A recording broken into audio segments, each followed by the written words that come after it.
자, 그럼 이어서 이제 3번 문제 진행하도록 하겠습니다. 3번 남녀 고용 평등과 일가정 양립 지원에 관한 법률.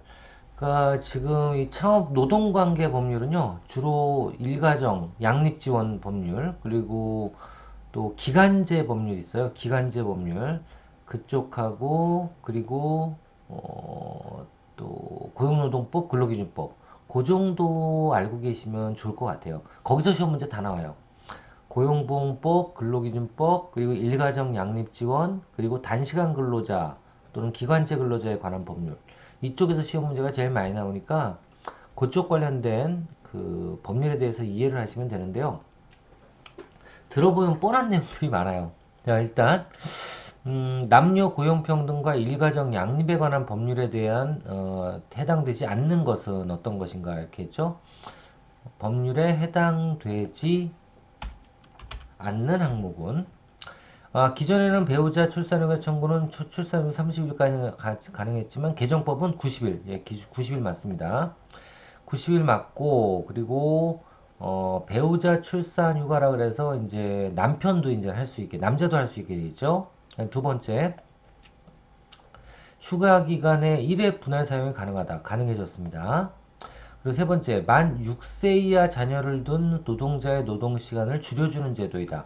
그러니까 유아라든가 활동하기 어려운 그 케어가 꼭 필요한 그 자녀가 있을 때는 노동 시간을 줄여주는 제도가 맞아요. 그게 취지인데 이게 늘어났어요. 더 어떻게 만 6세가 아니라 만 8세로. 그래서 3번이 틀린 내용이죠. 다음 육아기 근로시간 단축은 최소 3개월 단위로 횟수에 제한 없이 분할 사용이 가능합니다. 이것도 맞는 얘기예요. 자, 넘어갈게요. 그러면 이거 몇 번? 8세입니다. 8세. 6세 없어요.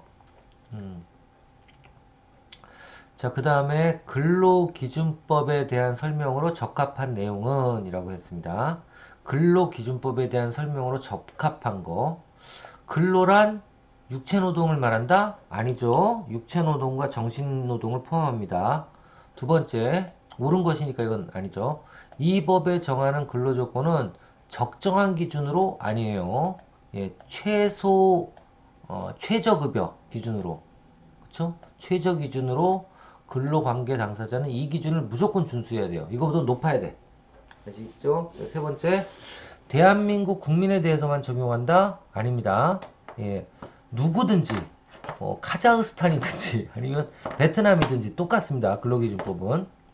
사용자는 18세 미만인 자에 대하여는 그 연령을 증명하는 가족관계 기록사항에 관한 증명서와 친권자 또는 후견인의 동의서를 사업장에 갖추어 두어야 한다. 맞습니다. 이건 맞는 얘기예요. 특히 그 자영업체들이 소상공인들이 이런 걸 모르고 이런 어떤 그 동의서라든가 이런 거 끊지 않고 했다가 그 나쁜 놈들이 있어. 꼭 남이 잘 안 되는 걸 좋아하는 사람들. 그 특히 경쟁자들이 그렇게 많이 하죠. 그렇죠?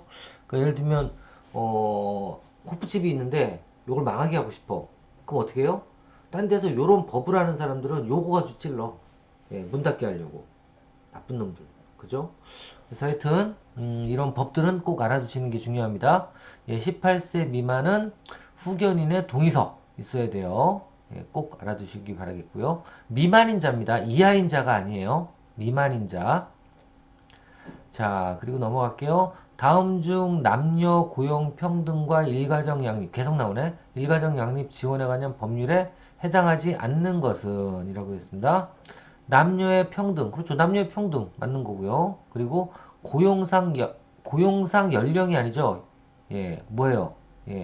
이거는 남녀 고용은 그렇죠. 남녀 차별 금지죠. 그렇죠. 그게 맞는 거고요. 세 번째 성혼인 금지. 이거는 남성도 포함됩니다. 이제 아시죠? 판례에 의해서 남성을 막 만져도 안 돼요. 그죠? 그다음 네 번째 적극적 고용 개선 조치. 적극적 고용 개선 조치. 어떨 때, 일가정 양립이 지원되지 않을 때는 적극적으로 고용 개선 조치가 필요하다라는 겁니다. 자, 그리고 다음의 설명이 뜻하는 벌림. 이게 참, 이것도 고용상 연령차별 금지법도 알아두실 필요 있어요. 이것도 시험 문제 잘 나옵니다. 알겠어요? 여기서만 나와요. 그러니까 신경 쓰지 마세요. 다음 설명이 뜻하는 법률은 무엇인가? 2010년 1월 1일부터 임금, 복리후생, 교육, 훈련, 배치, 전보, 승진, 퇴직, 퇴고 등에도 적용되고, 예, 1명 이상의 근로자를 사용하는 작업장에 적용되며 취업 가능한 모든 연령층이 연령이라고 나왔죠. 연령은 연령차별 금지예요. 무조건. 아시겠죠? 1번입니다. 답은. 여기 답이 여기 있잖아요. 여기. 요거 때문에 1번이에요. 1번. 그러니까 이런 얘기가 나오고 연령이 딱 떴다. 그럼 무조건 연령차별 금지. 아시겠죠? 그렇게 보시면 돼요. 다음은 고용보험법에 대한 설명이 아닌 것은 어떤 것인가? 라고 문제를 냈어요. 고용보험법에 대한 설명이 아닌 것. 고용보험법에 대한 설명이 아닌 것. 근로자의 생활안정과 구직활동을 촉진함으로써 경제사회 발전에 이바지하는 것을 목적으로 한다. 맞는 얘기죠? 예, 그렇습니다. 근로자의 생활안정, 그리고 구직활동을 촉진하기 위해서 이 법이 있는 거예요. 그러니까 계속 고용이 돼야지 안정적으로. 그 안정적으로 되게 하기 위한 법이에요. 그러니까 쉽게 자르지 못하게 하고, 그죠? 더 많이 뽑고, 며칠만 다니면 그냥 무기계약적으로 하고, 이런 게 다 고용보험법이죠. 그죠? 두 번째, 근로자를 고용하는 모든 사업에 적용된다. 맞습니다. 예. 근로자를 고용하는 모든 사업에 적용돼요. 그 다음 세 번째, 그 대신에 기간제, 여기 어디 갔죠? 무슨 법이냐면요. 여기 안 나오네. 기간제 및 여기네. 기간제 및 단시간 근로자의 보호 등에 관한 법률은 어떻게 된다? 예. 소상공인 해당이 안 돼요. 예, 5인 미만 기업들은 해당이 안 됩니다. 그럼 큰일 나지. 그쵸? 예. 그건 좀 이따 좀 설명을 드릴게요. 자, 어디까지 하다 말았지? 예, 근로기준법 얘기했고, 그 다음에 요거 설명드렸고요, 연령층.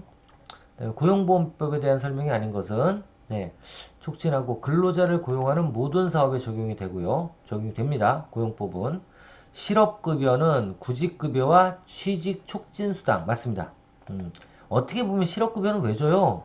오래 근무했다 갑자기 일자리가 없어지니까 생활안정을 위해서도 주지만 또 가장 크게 주고 있는 이유는 뭐냐면 그 돈을 줄 테니 빨리 그 사이에 취업을 또 해. 그 소리예요. 그래서 실업급여를 주면서 이 취직 촉진을 하지 않으면, 그러니까 구직 촉진을 하지 않으면 안 줍니다. 매달 와서 받아가게 하는데 예, 적어도 고용을 위한 어떤 활동, 그러니까 구직 활동을 계속하는 걸 증빙을 해줘야지만 줘요. 아시겠죠? 아무나 주는 건 아니에요. 예, 그래서 실업급여는 구직급여와 취직 촉진 수단으로 구분이 된다라고 표현을 하고 있습니다. 예, 두 개가 목적이에요. 노동시장의 건전한 발전에 이바지함을 목적으로 예, 2006년 12월 21일에 재정 공표되었다라고 되어 있는데 노동시장의 건전한 발전에 이바지함을 목적으로 2006년에 발표한 법은 이게 바로 기간제 및 단시간 근로자 보호 등에 관한 법률입니다. 그래서 이 4번이 틀린 거예요. 4번이. 예, 어렵죠, 요거 문제가 좀. 예, 이건 모르기. 그러니까 이거 세 개는 맞는 얘기예요, 근데. 그쵸? 요거 보고 찍으시는 게 맞죠. 노동시장의 건전한 발전에 이바지함을 목적으로 2006년 어쩌고저쩌고 하는 게 답이에요. 아시겠죠? 문제가 나오면. 자, 그 다음에 기간제 및 단시간 근로자 보호 등에 관한 법률 내용이 아닌 것은, 예, 요거 시험 문제 많이 나온다니까요. 기간제 및 단시간 근로자 보호 등에 대한 법률 내용이 아닌 것은, 자, 기간제 근로자란 명칭에 관계없이 기간에 정함이 있는 근로계약, 즉, 기간제 근로계약에 체결한 근로자를 말한다. 이게 맞는 얘기예요. 예. 그리고 명칭에 관계없이라는 뜻은 뭐냐면, 이게 뭐 계약직이든 아니면 무슨 뭐라고 표현하지? 시간제 근무자든 뭐 여러 가지 예, 그렇게 그 어떤 직종에 관계없이 직급에 관계없이 여하튼 계약서에 근로계약서는 있어야 돼요, 없어야 돼요? 무조건 있어야 되는데 계약직이든 아니든 그 근로계약서에 기간이 한정이 딱 돼 있으면 그건 다 기간제 단시간 근로자예요. 자, 두 번째, 동법률은 상시 5인 이상의 아니지요. 5인 이상이 아닙니다. 이상의 근로자를 사용하는 사업 또는 맞네. 이건 나 거꾸로 읽었네. 동법률은 상시 5인 이상의 근로자를 사용하는 사업 또는 사업장에만 적용이 됩니다. 예, 이게 뭐냐면 기간제 및 단시간 근로자의 가장 큰 쟁점은 2년 이상 계약했으면 그 다음에 무기계약적으로 전환한다예요. 이게 핵심이에요. 아시겠죠? 그러니까 어떻게 돼요? 자영업체 같은 경우는 이러면 골치 아프지. 예. 자영업체는 인건비가 어떻게 보면 변동비예요. 매출이 떨어지면 내보냈다가 매출이 있으면 다시 뽑고 이렇게 해야지 겨우겨우 먹고 살거든요. 예? 그게 어떻게 보면 자영업의 한계예요. 소상공인의 한계. 네, 그래서 만약에 5인 이하, 5인 미만 기업은 중소기업이 아니라 소상공인인데 이런 소상공인한테 그런 어려운 잣대를 대면 어떻게 되겠어요?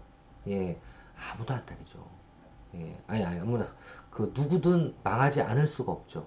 그래서, 모르겠어요. 앞으로 이제 확대되는 추세겠지만, 더 근로자를 보호하기 위해서, 이런 근로자를 보호하면 보호할수록 소상공인은 더 힘들어진다. 예, 정말 그런 생각이 좀 들어요. 이게, 어떻게 보면 양날의 칼 같은 것 같아요. 그죠? 예. 누구를 도와주자니 또 국민 중에 누가 힘들고 또 어떤 분을 도와주자니 힘들고 그래서 참 법 만들기가 쉬운 게 아닙니다. 자, 세 번째, 상시 근로자 수를 상정함에 있어서는 기간제 근로자가 아닌 자와 기간제 근로자를 합해서 판단한다. 예, 맞는 얘기예요. 예, 맞는 얘기고. 저 상시 5인 이상이라는 건. 그렇게 보시고요. 그 다음 계약직 공무원 또는 계약직 교원. 그러니까 교원은 뭐예요? 교수들이나 이런 그런 분들 얘기하죠. 학교에 다니는 선생님. 교원도 본 법률에 의해 보호된다. 이게 문제. 솔직히 말씀드리면. 예. 공무원은 이해가 돼. 계약직 공무원은 공무원법에 따라요. 예, 공무원법에 따라서, 노조도 못 만들고 뭐 그러잖아요. 근데 이 계약직 교원도 마찬가지입니다. 계약직 교원도 고등교육법은 또 따로 있어요. 교수들은. 그리고 나머지는 중등교육법 뭐 다 이렇게 따로따로 돼 있어요. 거기에 교육공무원법에 적용을 받는 교원에게는 동법률이 적용되지 않습니다. 그래서 보면 뭐 그래도 2년에 한 번씩 우리도 뭐 시간 강사라든가 계약 강사들은 속된 말로 잘라서 다시 뽑지만 이제 그러지 말아야죠. 그죠? 이런 게 좀 문제이긴 하긴 해요. 여튼 계약직 공무원은 공무원법, 그리고 교원 같은 경우에는 사립공무원도 마찬가지로 교육공무원법에 적용을 받아요. 예, 그렇게 받아서 진행이 되기 때문에 예, 동법률에는 적용이 되지 않습니다. 다음 근로자 퇴직급여 보장법에 해당되지 않는 내용은 이라고 했습니다. 근로자 퇴직급여 보장법에 해당되지 않는 내용은 퇴직급여 보장. 퇴직급여를 꼭 보장해야 되죠. 그래서 어떻게 돼요? 퇴직금은 경매 1순위예요. 예를 들면 어떤 법인이 만약에 퇴직금도 안 주고 또 일반 임금도 마찬가지예요. 임금을 안 주고 했는데 그러다가 망했다. 근데 그 자산으로 건물이 남아있다. 그럼 그 건물 어떻게 될까요? 경매로 넘어가서 팔리죠. 팔리면 1순위가 누구냐? 그러니까 제일 먼저 돈을 줘야 되는 사람. 그게 은행이 아니라니까요. 제일 먼저 누굴까요? 만약에 망한 회사가 있어. 망한 회사가 있는데요. 그 망한 회사가 망하면서 돈도 안 주고 다 뜯기고 빌린 거 안 갚고 그러다가 건물 하나 달랑 남겨놓고 예, 파산을 해버렸어요. 부도가 났어. 그러면 그 건물은 일단은 청산 절차에 들어가죠. 그게 경매예요. 경매를 해서 어떻게 해요? 이제 빚잔치를 해야죠. 근데 제일 먼저 돈이 나가는 데가요. 참 얄밉게도 국가예요. 그래서 국세, 지방세가 있으면 그거부터 먼저 빼. 이거는 압류입니다. 가압류도 아니라서. 그래서 그게 제일 먼저 빠져나가고요. 그 다음에 두 번째로 빠져나가는 게 바로 임금과 퇴직금이에요. 그리고 그 다음이 대출이에요. 그러니까 그렇게 망한 데다 돈 빌려주면은 일반인들은 거의 못 받아요. 아시겠죠? 자, 여튼 볼게요.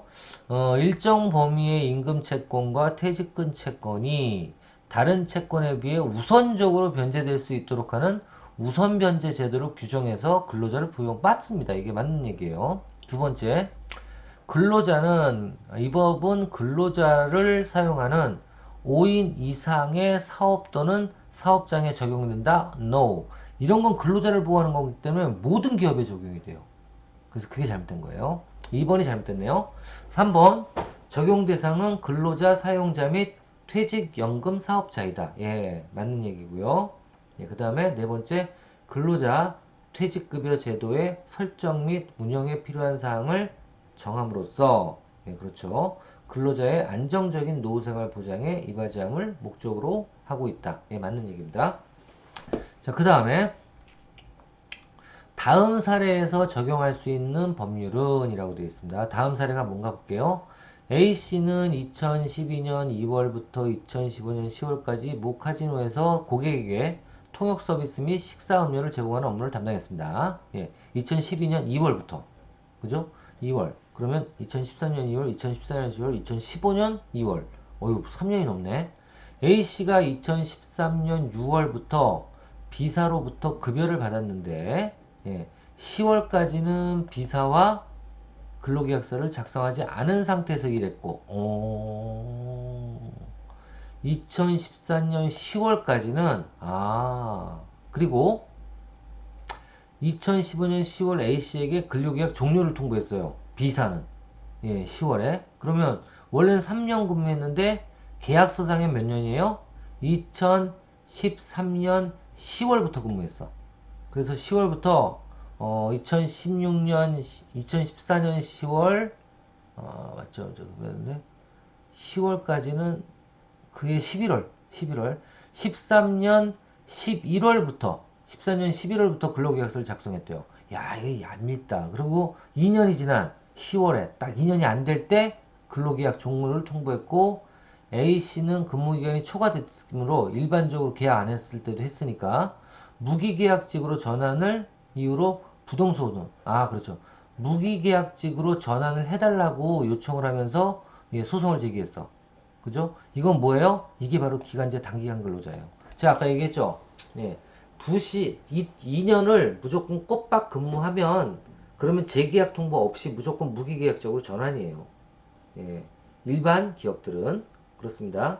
어떤 기업들? 5인 이상 기업들은 예, 무조건 전환입니다. 그래서 이런 법률이 뭐예요? 두 번째, 기간제 및 단시간 근로자 보호 등에 관한 법률입니다. 나오네요. 예, 근로계약을 맺기 전이라도 근로자가 사용자와 종속적인 관계에서 근로를 개공했다면 그 기간도 총 근무기간에 합산해야 합니다. 라고 되어 있습니다. 자, 이렇게 해서 또 일곱 번째 우리 창업관계 법률에 대해서 같이 한번 공부해 봤습니다. 예, 봤어요. 그 다음에 이제 이어서 계속 해야죠. 빨리빨리 해야죠. 자, 이제 여덟 번째, 이제 두 개 남았어요. 여덟 번째. 이것도 법률이네요. 예, 창업관계 법률에 대해서 또 얘기해 보도록 하겠습니다. 다음에서 설명하는 법의 목적에 해당하는 법으로 옳은 것은, 됐어요. 다음에서 설명하는 법의 목적에 해당하는 법으로 옳은 것은, 중소기업이 나아갈 방향과, 중소기업이 되게 많이 나오네? 이건 뭐예요? 중소기업 기본법. 아시겠죠? 이거 재밌는 게요. 여기 창업이라 그러면요, 어떻게 돼요? 새로운 중소기업이란 타입이 나오거나 창업이 꼭 나와요. 또 벤처기업 육성이라는 특별조치법은 무조건 여기에 벤처가 들어갑니다. 벤처자가 들어가 있어요. 아시겠죠? 산업융합조치법은 어때요? 서로 간의 산업 간 융합 이게 나옵니다. 그러니까 이런 거 되게 쉬워요. 근데 이거는 지금 뭐야? 중소기업 세 개씩이나 나왔네. 중소기업 기본법이에요. 아시겠죠? 다시 한번 중소기업 창업지원법은 뭐가 나온다고요? 예, 중소기업 창업을 촉진 아니면 중소기업의 설립을 촉진 뭐 이렇게 나와요. 아시겠죠? 그리고 벤처기업 육성에 관한 특별조치법은 무조건 여기 어디 벤처가 들어갑니다. 예, 산업융합은 똑같이 여기 산업융합이 들어가요. 아시겠죠? 자, 일단은 1번은 그래서 중소기업 기본법입니다. 그 다음에 넘어갈게요. 다음 중 중소기업 기본법상의 중소기업에 대한 설명으로 옳지 않은 것은 중소기업 기본법상의 중소기업. 야, 이건 외워야 되는데 이게 되게 복잡해요. 중소기업은 대통령령으로 정하는 구분 기준에 따라 소기업과 중기업으로 구분한다. 맞습니다. 그리고 이 소기업, 중기업은 업종에 따라서 또 나눠져요. 예, 기준이 뭐 건설업은 뭐 65업 이하가 소기업이고 나머진 다 중소기업이다. 뭐 이렇게. 그다음 중소기업이 그 규모의 확대 등으로 중소기업에 해당하지 아니하게 될 경우, 예, 그렇죠. 이건 뭐 인적 요소라든가 아니면 매출 요소라든가 이런 걸 따져가지고 중소기업이 아닌 쪽으로 딱 접어드는 순간부터 그러면 뭐 중견기업으로 되느냐? 아닙니다. 연도의 다음 연도부터 3년간은 그냥 중소기업으로 봐요. 왜? 떨어질 수도 있잖아. 매출이. 그쵸? 그래서 떨어질 수도 있으면 다시 중소기업으로 가는 거고, 그렇게 쭉 가다가 또 생기면 또 3년을 유예해줘요. 또 올라가려고 그러다가. 자, 세 번째. 왜 중소기업이 좋냐면 혜택이 많아요. 대기업이나 이런 중견기업보다. 예, 그리고 세 번째. 사회적 기업과 협동조합도 자산 총액 기준, 매출액 기준, 소유와 경영의 실질적 독립성 기준을 만족한다면 중소기업에 해당합니다. 예. 근데 비영리 기업은 중소기업이 아니죠. 예. 여하튼 그렇게 생각하시면 되고요. 네 번째, 중소기업 외의 기업과 합병한 경우로 중소기업에 해당하지 아니하게 된 경우에도 중소기업으로 본다. 이건 무슨 얘기냐면 대기업과 중소기업이 결합을 해서 합병을 했어요. 이래도 중소기업으로 볼 거냐 그 얘기인데 당연히 대기업이 먹었으면 드셨으면 예, 이건 대기업이에요. 그래서 대기업 산하 중소기업들은 다 대기업이라고 보시면 됩니다. 예, 그렇게 보시면 돼요. 다음 중 매출액에 따른 중소기업의 구분 기준에 대한 설명으로 옳지 않은 것은 이라고 그랬습니다. 다음 중 매출액에 따른 중소기업, 예, 이런 거는 여기 나와 있죠. 이렇게 예, 제가 뽑아놨어요. 이걸 다 어떻게 배울 거야, 그죠? 예, 이런 건 못 외워요. 이런 건. 자, 여하튼 다시 예, 중소기업 구분 기준에 대한 설명으로 옳지 않은 것은 1차 금속 제조업의 경우 평균 매출액이 1,500억 이하인 경우 중소기업에 해당한다. 금속 제조업? 금속 가공 제조업. 1,000억 원 이하인데. 아, 이거 바뀌었나 보다. 여하튼 두 번째 거. 농업, 임업 및 어업의 평균 매출액이 800억 원 이하인 경우 소기업에 해당한다. 맞는 거 같고요. 세 번째, 건설업의 평균 매출액이 1,000억 이하인 경우. 볼까요? 건설업은? 건설업은 80억 원 이하가 소기업이네요. 80억 원 이하. 근데 여기는 1,000억 원이라 했으니까 이게 답이네. 너무 차이 많이 난다. 그죠? 아까 요거는 한번 다시 볼까요? 1차 금속 제조업의 평균 매출액이 1,500원 이하? 1,500억 원 이하?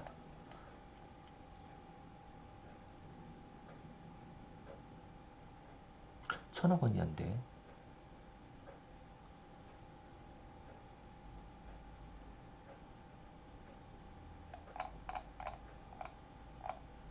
이상하네. 요거 한번 확인해 봐야 될 것 같아요. 아, 이런 문제는 안 나왔으면 좋겠다. 요거 한번 확인해 볼게요, 제가. 요 내용. 이거 좀 확인해 봐야겠다. 자, 그리고 넘어갈게요. 다음에서 설명하는 법의 목적에 해당하는, 또 이런 게 나왔네요. 제1조, 이 법은 중소기업의 설립, 제가 그랬죠, 아까. 설립, 그럼 뭐예요? 창업지원법이에요. 예, 설립을 촉진하고 성장 기반을 조성해서 중소기업의 건전한 발전을 통한 건실한 사업구조의 구축에 기여함을 목적으로 한다. 예, 중소기업 창업지원법입니다. 자, 다음 중 중소기업 창업지원법상의 창업의 범위에 관한 설명으로 옳지 않은 것은, 창업은 뭐죠? 3년 이하가 창업이에요. 자, 창업이란 중소기업을 새로 설립하는 것을 말한다. 이게 맞는 얘기고요. 두 번째, 일반 유흥주점 중소기업 창업지원법에서는요, 외식업도 창업으로 안 봅니다. 예, 자영업은 거의 창업으로 안 봐요. 예, 특히 이런 무도, 유흥주점 뭐 이런 거 창업에 안 들어갑니다. 세 번째, 타인으로부터 사업을 승계하여, 예, 승계 전의 사업과 같은 종류의 사업을 계속하는 경우는 당연히 창업이 아니죠. 예, 이거는 업종, 뭐예요? 승계군요. 이거는 뭐예요? 대표 변경이에요. 대표 변경. 그리고 네 번째, 폐업 후 사업을 개시해서 폐업 전의 사업과 같은 종류의 사업. 이걸 뭐라 해요? 재창업이라 그래요. 재창업. 창업 아닙니다. 예, 그래서 답은 2번. 네, 2번. 다음 중 중소기업 창업지원, 창업지원법이 3개나 나왔네. 상의 창업자의 정의에 대해서 옳지 않은 것은, 창업자의 정의, 여기 있네요. 창업자란 중소기업을 창업하는 자와 중소기업을 창업하여 사업을 개시한 날로부터 몇 년? 3년입니다. 3년이 지나지 않은 자를 말한다. 뒤에 똑같이 또 나오네. 예. 이게 정답. 그 다음에 세 번째, 창업자 또는 재창업자가 법인이면 사업을 개시한 날은 법인 설립 등기를 기준으로 한다. 라고 되어 있어요. 창업자 또는 재창업자가 법인이면, 하여튼, 창업자든 재창업자든 법인이면 법인 설립일을 기준으로 해요. 법인 설립일. 아시겠죠? 그러니까, 예를 들면 이런 거죠. 소상공인으로 쭉 10년 동안 했어. 그러다가 갑자기 법인으로 싹 바꿨다? 그럼 그때부터 중소기업으로 되는 거고 창업이 되는 거예요. 아시겠죠? 아시겠죠? 그걸 창업이 개시한 날로 봐요. 왜냐하면 법인은 하나의 인격체고요. 그때부터 새로운 주식회사가 하나 생긴 거예요. 아시겠죠? 근데 만약에 개인 창업자가 또 다른 개인 창업자를 또 하나 만들어서 업종이 다른 거. 그래도 이것도 창업은 아닙니다. 개인 사업자는. 자, 그 다음에 창업자 또는 재창업자가 개인이면 사업을 개시한 날은 부가가치세법 제8조 1항에 따른 사업 개시일. 다만, 복잡하다. 개시하는 부가가치세가 사업자 등록증 기준이. 그렇죠. 부가가치세법은 무조건 사업자 등록일 기준이에요. 자, 넘어갑니다. 다음에서 설명하는 법의 목적. 이런 거 쉽다 그랬죠. 거저 먹어요. 자, 이거는 벤처라고 써있네. 벤처기업 육성법. 아시겠죠?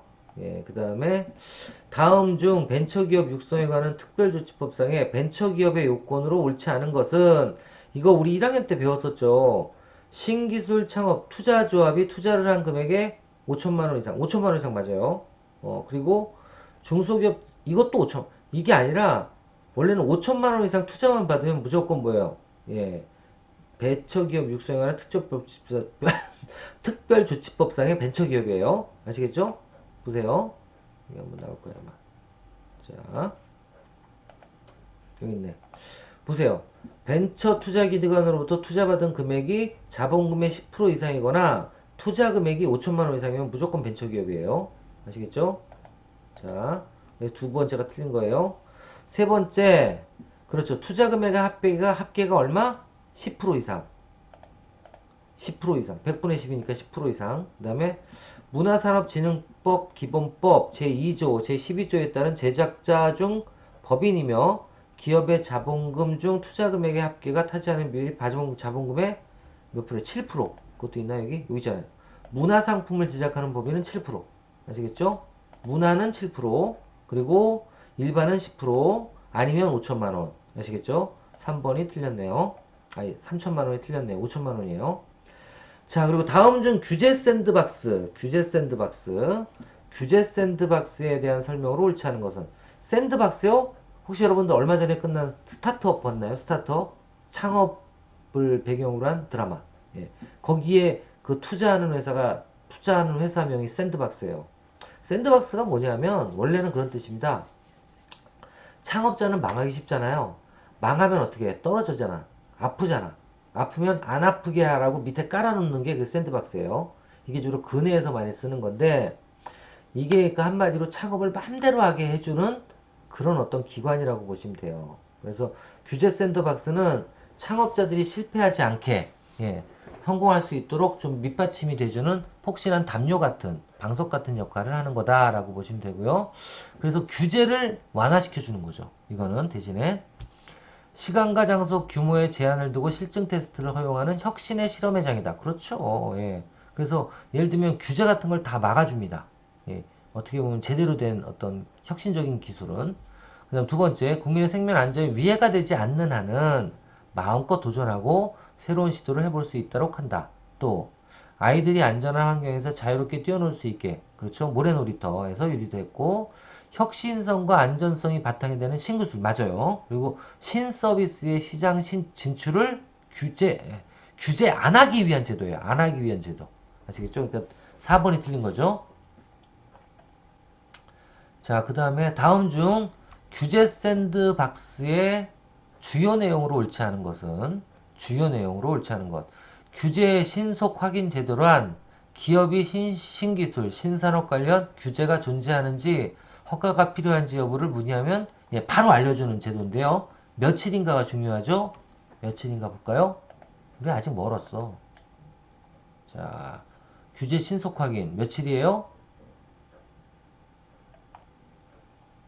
여기 나와 있는데 뽑았는데 여기네 30일이네 아시겠죠? 우리나라 아직 멀었어 30일이 뭐야 10일 이내 정도는 돼야지 예, 희망사항인데요 하여튼 옳지 않네요 예. 그리고 두 번째 안정성과 혁신성이 검증된 신제품 신서비스임에도 불구하고 관련 규정이 모호하거나 불합리해 시장 출시가 어려울 경우 일정 조건 하에서 기존 규제가 적용을 받지 않는 임시허가로 시장 출시를 허용한다 맞습니다 민간합동 규제 특례심의위원회의 심의 의결을 통해 최대 2 플러스 2년을 허용한다. 예, 맞는 얘기예요. 그러니까 2년인데 2년을 또 연장할 수 있어요. 우선 시험 검증 제도란 예, 관련 법령이 모호하고 불합리하거나 금지 규정 등이 있어 신제품, 신서비스에 대한 시험 검증이 필요한 경우 기존 규제에도 불구하고 제한된 규역, 규모, 기간 등 일정 조건 하에서 신기술이나 서비스의 테스트를 허용하는 제도다라는 겁니다. 그러니까 어떻게 보면 신기술 같은 경우에 빨리 시장에 나오기 위한 제품 개발, 시제품 개발에 대해서는 예, 규제를 최대한 완화해주자 그런 뜻이에요. 예. 자, 이렇게 해서 10번 문제는 당연히 1번이죠. 30일 이내입니다. 예, 이렇게 해서 창업 관련 법규에 대해서도 예, 8장 예, 끝냈습니다. 이제 80%까지 끝냈어요. 이제 20% 남았네요. 예, 또 이어서 잠깐 쉬었다가 제3교시에 이번 주에 마지막까지 다 문제를 풀어드리도록 하겠습니다. 수고하셨습니다.